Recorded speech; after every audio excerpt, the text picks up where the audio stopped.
kerak emas qancha narsalar, lekin diagnoz aniq turibdi, diagnoz aniq rejadan bo'lib turibdi. O'tiring. Yura olasizmi inshaalloh? Birinchi kunlarimdagidan Xudoga shukr ancha yaxshi. Tashadi og'riqlar. Yuribsiz, hassasiz yuribsiz inshaalloh. Mana shu tomonlarimda bor edi. Ikki tomonlarim ushlab qoladigan bo'g'ir tortishib. Yaxshi. Assalomu alaykum. Bugun navbatdagi bemorimiz bir oydan keyingi ko'rikka keldilar. O'zgarishlari, natijalari ancha yaxshi, Xudoga shukr.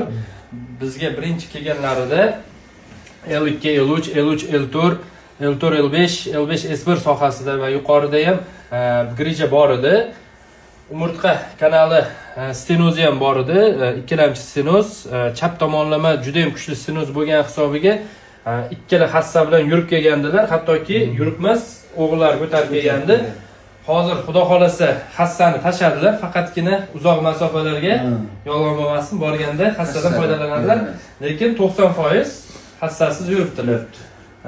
O'zingizni hozirgi holatingiz qanaqa? Bir oy oldingidan holatingizda? Hozir bir oy oldingi holat bilan hozirgi holat taqqoslaganda ancha yaxshiman, Allohga shukr. Mana bu ham bir sizlarning sharofatinglar bilan mana Allohga shukr yaxshiman. Mana yurishlarim ham yaxshi. Oldin bunaqa qilib yura olmasdim. Hassada ham yura olmasdim mana qilib. Mana Xudoga shukr. Mana endi yaxshi. Sizlarning sharofatinglar bilan yaxshi bo'lyapman. Mana Xudo xolasa yana bir oylardan ikkinchi kursimizga kelsangiz. Kursga boshlaymiz. Keyin umuman yaxshi bo'lib ketamiz.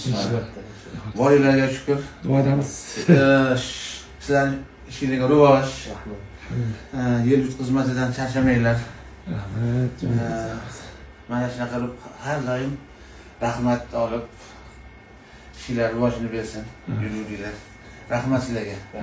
Men yaqindagidan Xudoga shukr ancha yaxshi. Tashadi og'riqlar. Yuribsiz, hassasiz yuribsiz inshaalloh. Mana shu tomonlarimda bor edi. Ikki tomonlarim ushlab qoladigan bo'g'ir tortishib. Yaxshi.